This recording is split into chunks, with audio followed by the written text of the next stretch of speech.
কে যেন ট্রেনকে ঘুষি মেরে ট্রেনটাই ভেঙে ফেলেছিল।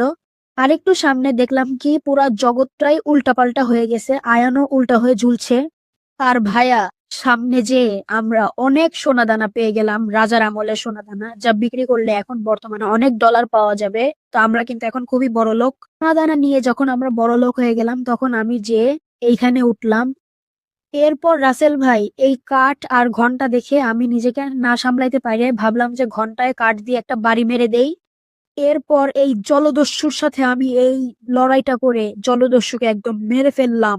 আয়ানও কম ফাইট করলো না। এরপরে আমরা যে একটু চা খেলাম, এবং চা খাওয়ার পরে ফাইনালি আমাদের একটু স্বস্তি লাগলো, একটু ভালো লাগলো। এরপরে বাসার মানুষের জন্য একটু বাকরখানি নিয়ে নিলাম।